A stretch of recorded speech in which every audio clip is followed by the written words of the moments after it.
the funeral was over, but your heart is still buried 6 feet under. You've been walking around like the living dead, smiling on the outside while everything inside you screams in silent agony. But what if I told you that the God who specializes in resurrections is standing at the grave of your dreams right now, and he's about to say 2 words that will change everything: come forth. Right now, as you're listening to these words, there's a divine appointment happening in the invisible realm. The same Jesus who wept at Lazarus' tomb, not because he couldn't raise him, but because he felt your pain, is standing in the graveyard of your broken life. He sees what you've lost. He knows what was stolen. He remembers what used to be alive in you. Your marriage that died in bitter silence. Your dreams that suffocated under rejection. Your hope that bled out through 1,000 tiny wounds. The enemy convinced you it was over. Hell celebrated your surrender. But heaven never signed your death certificate. This morning, the resurrection power that split rocks and emptied tombs is about to split open the hardened soil over your buried promises. In Mark 5 verses 41 to 42, we find a father's nightmare, his little girl, lifeless and cold. The mourners had already arrived. The death certificate was signed. Hope had flatlined. But then Jesus walked into that room of despair and did what only God can do. Taking her by the hand, he said to her, "Talitha cumi," which means, "Little girl, I say to you, arise." And immediately the girl got up and began walking. Did you catch that word? Immediately. Not gradually. Not eventually. Not when she felt ready. Immediately. When the voice of God speaks over your dead situation, resurrection doesn't take time, it takes faith. Friend, right now, Jesus is reaching for the hand of every dead thing in your life. That marriage that's been cold for years, he's calling it to arise. That ministry that got buried under criticism, he's commanding it to get up and walk. That joy that died under the weight of depression, he's breathing life back into it this very moment. 3 verses earlier, in Mark 5 verse 15, we see another impossible story. A man who was completely destroyed, possessed by a legion of demons, living naked among tombstones, cutting himself with stones. But when Jesus got through with him, he was found sitting there, clothed and in his right mind. From demonic to divine. From destruction to restoration. From insanity to perfect peace. This is what your God does. He doesn't just fix you. He transforms you into someone the enemy no longer recognizes. But let me meet you where you really are this morning. Maybe you're not feeling very spiritual right now. Maybe you're angry at God. Maybe you've stopped praying because the silence became too loud.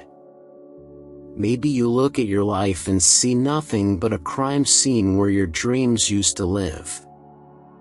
You wake up and the first emotion isn't gratitude, it's grief.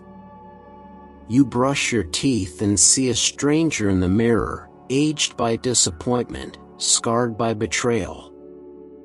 The life you planned is buried, and you're not sure you want to dig it up again because the pain of hoping might kill you this time. I get it. You've been to the grave too many times. You've buried too much. You've cried until your tear ducts went dry. You've prayed until your voice gave out, and nothing seemed to change. The loss just kept losing. The hurt just kept hurting. But here's what the enemy doesn't want you to know: God's greatest miracles happen in graveyards. His most powerful resurrections occur when hope is already dead and buried. He specializes in impossible situations because impossible is where His glory shows up. Listen to what God spoke through the prophet Joel in Joel 2 verses 25 to 26. I will restore to you the years that the swarming locust has eaten, the hopper, the destroyer, and the cutter, my great army that I sent among you. You shall eat in plenty and be satisfied, and praise the name of the Lord your God, who has dealt wondrously with you. Years. Not days. Not months. Years. God is doing supernatural mathematics over your life right now. He's calculating every tear you cried. He's measuring every dream that died. He's weighing every loss that broke you. And He's preparing to pour out restoration that doesn't just replace what you lost, it exceeds it. The locusts ate your marriage. God is preparing a love story. The destroyers devoured your finances. God is opening doors to abundance. The cutters sliced through your hope. God is rebuilding your faith stronger than before. You shall eat in plenty and be satisfied. Not just survive, thrive. Not just enough, overflow. Not just restoration, celebration. God doesn't do small recoveries. When He restores abundantly. But here's where your faith gets stretched like a rubber band until it almost snaps. God's restoration doesn't always look like your expectations. Isaiah 55 verses 8 to 9 forces us to face this truth. For my thoughts are not your thoughts, neither are your ways my ways, declares the Lord. For as the heavens are higher than the earth, so are my ways higher than your ways, and my thoughts than your thoughts. You begged Him to save your marriage. Instead, He delivered you from toxicity and gave you peace. You pleaded for your old job back. Instead, He opened doors you didn't even know existed. You cried for your prodigal child to come home. Instead, He's teaching you to love without controlling and trust without understanding. This is the brutal beauty of divine restoration. God doesn't just give you back what you lost, He gives you what you actually need. He doesn't just repair the broken, He rebuilds it better. He doesn't just restore your past, He creates your future. Peter understood this divine surgery.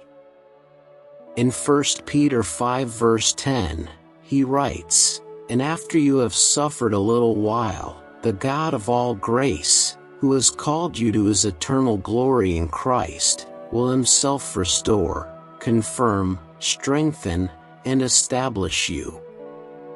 The order is non-negotiable: suffering first, then restoration. The process isn't optional, but it's purposeful. God isn't just putting band-aids on your wounds, He's performing heart surgery on your soul. This is where Jeremiah 17 verses 7 to 8 becomes your lifeline in the storm. Blessed is the man who trusts in the Lord, whose trust is the Lord. He is like a tree planted by streams of water, that yields its fruit in its season, and its leaf does not wither. In all that he does, he prospers. Friend, your restoration isn't dependent on your circumstances changing, It's rooted in God's character never changing. You're not waiting for people to come through, you're connected to streams of living water that never run dry. While everyone else sees death, God sees dormancy. While others see withering, heaven sees fruit in season. While the world writes you off, the Almighty is writing your comeback story. Psalm 84 verse 11 is God's personal guarantee to you, for the Lord God is a sun and shield, the Lord bestows favor and honor. No good thing does he withhold from those who walk uprightly. No good thing. That healing you need, not withheld. That breakthrough you're believing for, not delayed out of cruelty. That miracle you've stopped praying for, still on God's agenda. His no to your timeline is his yes to his perfect plan. Romans 8 verse 28 isn't just a Bible verse, it's a divine equation, and we know that in all things God works for the good of those who love him, who have been called according to his purpose. All things. Even the betrayal that shattered your trust. Even the diagnosis that stole your security. Even the failure that brought shame. Even the rejection that broke your heart. God is working an equation that would blow your mind if you could see the final answer. He's not saying everything that happened was good, he's saying he's greater than everything that happened. He's taking your worst pain and turning it into your greatest platform. He's using your deepest wound to create someone else's healing balm. Your current wilderness is tomorrow's testimony. Your present tears are watering seeds of future joy. Your deepest loss is preparing you for your greatest victory. The enemy meant it for evil, but God is working it for good. So how do you walk in restoration while you're still staring at the ruins? How do you live in victory while you're still feeling defeated? First, you speak to your mourning like David spoke to Goliath. You don't deny the giant, but you declare God's power over it. This loss will not define my legacy. This setback is setting up my comeback.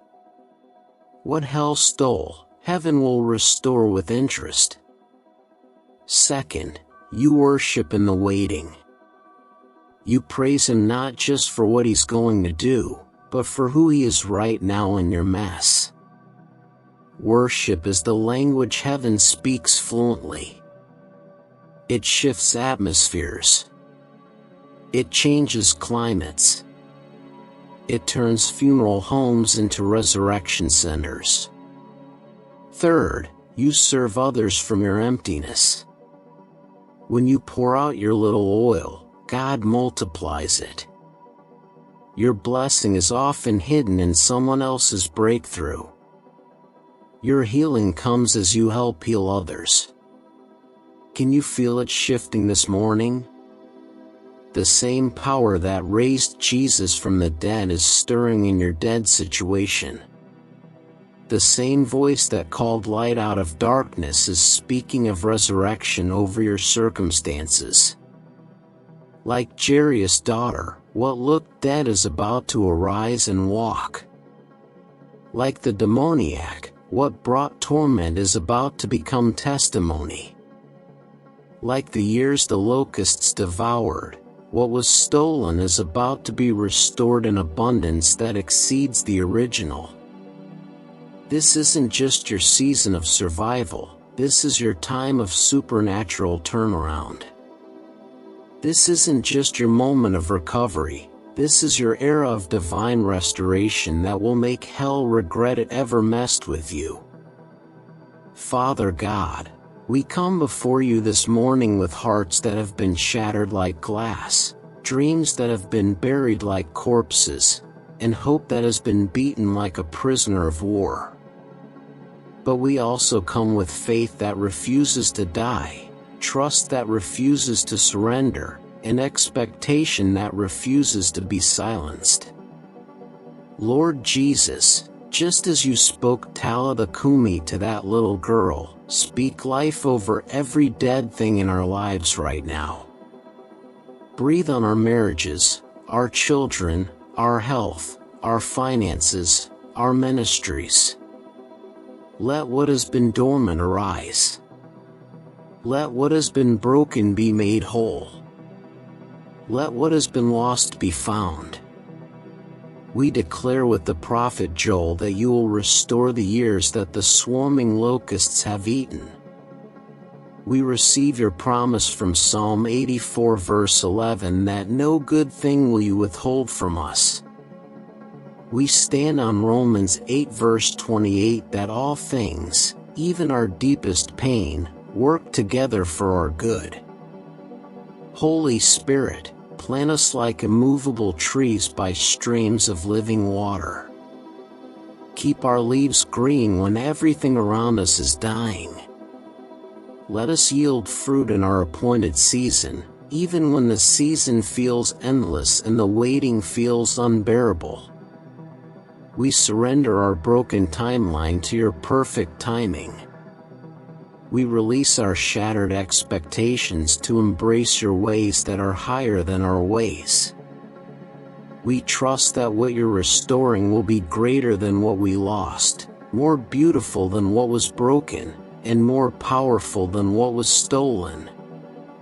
In the mighty, matchless, miracle-working name of Jesus, our Restorer, our Redeemer, our resurrection, and our life, we pray with expectation.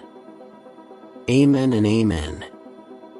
If these words have reached into the deepest, darkest places of your heart this morning and lit a candle of hope, I need you to do something powerful right now. Type Amen in the comments below. Let that word be your agreement with heaven that your restoration story starts today. And if you know someone who's walking through their own valley of dry bones, someone who needs to hear that the God of resurrection is still in the business of bringing dead things back to life, share this message with them. When you share hope, you become God's partner in someone else's miracle. Remember this truth, beloved, your loss is not your legacy. Your pain is not permanent. Your God is the God of impossible resurrections, and He's about to do something in your life that will make the angels applaud and the demons tremble. Today is not just another day, today is the day your restoration begins.